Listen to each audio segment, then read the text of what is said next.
did have steady rain for several hours impacting play. In the morning, Ann Park, leader after the first round, a double bogey on 4. She fell to 9 under par. Got back to 11 under to wrap up her round. Gabby Lopez, last year's champion, strong yesterday. Another strong move today, birdieing 9 to go to 9 under par. World number 1, Jin Young Ko, eagling the first hole. So she went to 6 under par, making a bit of a move in that morning group. Eagle, you say? Yeah, we've got eagles today. Minjee Lee, the chip from the fringe on 9. That put Minjee Lee at 10 under par. More from the course. Zhangji Lee 5, staying on that 4th green, a birdie as she moved to 8 under par. Linn Grant, she's been steady all week long, staying on that 4, good speed, gets the birdie to fall. She moved to 12 under. More on Linn Grant in a moment. We've seen Jishu Lin birding all week, and yeah, we can add another one as she went to 8 under par with that birdie on the first hole. How about the amateur, Mia Hammond?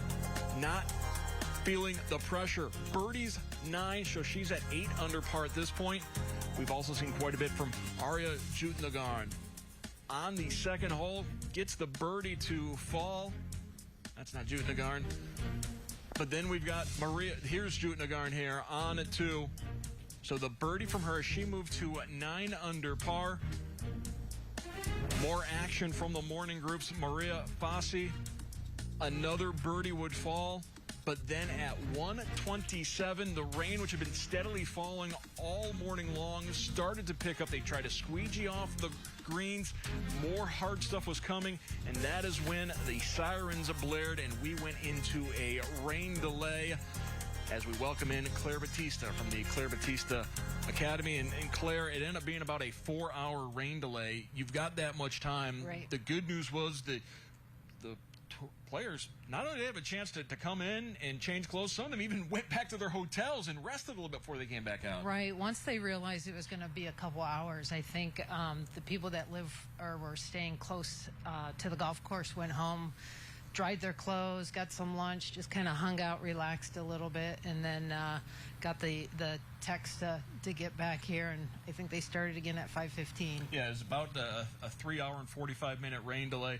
I suppose that's almost a good length of time because it did let you to completely mentally reset, and there was enough fair warning that, hey, this is going to be a little bit of a while, so it wasn't sitting around and waiting as much as, okay, we know we're going to get going, so you could completely reset. Right, I agree with you. That way, you know, they could go home, relax, or stay here, have some lunch, know that, hey, we've got a lot of time. We don't have to be wondering when we're going to tee off again. And, you know, you talk about reset, and there were a few players that were struggling before the break or before the delay and came back out and really kind of put it back together. So that way, that delay helped them.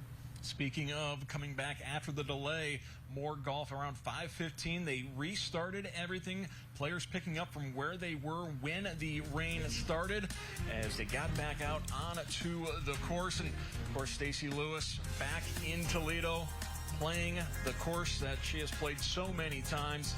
Chance for a birdie here. Just slides past. She would stay at even par at that point.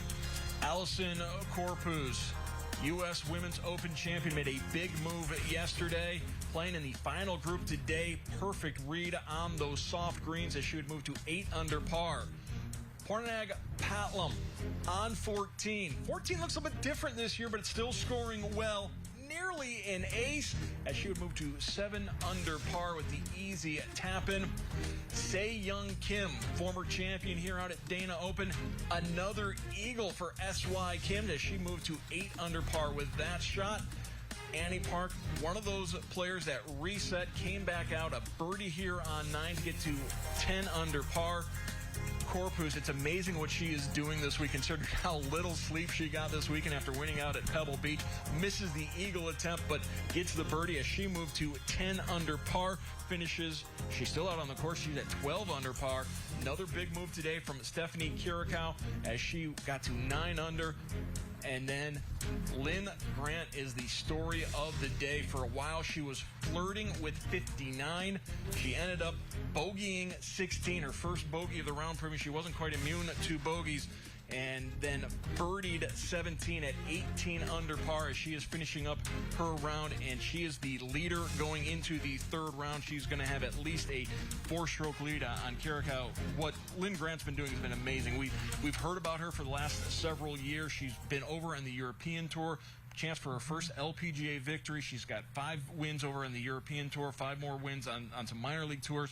She's been incredible all week long and really put together a magical round today. Oh, she really did. And, you know, just a couple things so our viewers know this. First of all, they played lift, clean, and place all day. That makes it a little bit easier. And number 9 is still a par 4, but they moved the tees up to the normal women's tees at Highland. So a lot of those players are going for the green and 1. And that's why we saw those eagles, just so people are like, how could they be eagling number 9? So a little bit of a help there. It's interesting because part of the things we were hearing about coming into this week is they're lengthening the course on some holes, but shortening 9. But that's bringing some excitement there at 9. Right. Certainly plenty of excitement on 17 and 18 throughout the years as those remain the 2 low-scoring holes. But you see what Grant did. Curacao, another great round for her today, making a big move. Right, and you know, it got wet, obviously, and so the greens were very receptive. So once they came out of the delay, they could fire at the pins. Even though it was playing a little bit longer off the tee, they could fire at the pins. You know, a lot of balls I saw stick and kind of back up a little bit, so they were playing, you know, a little more yardage and then backing the pin up or backing the ball up. Some great shots. I watched Hammond for a couple holes, and just for 15-year-old, what a great ball striker. Yeah. But had a little bit of problem, I thought, getting used to the green slowing down because of the wet. Where I think the player that's played, you know, experienced player knows, like, okay, they're going to be a little bit slower, and was a little bit easier for the experienced player to kind of get used to those greens.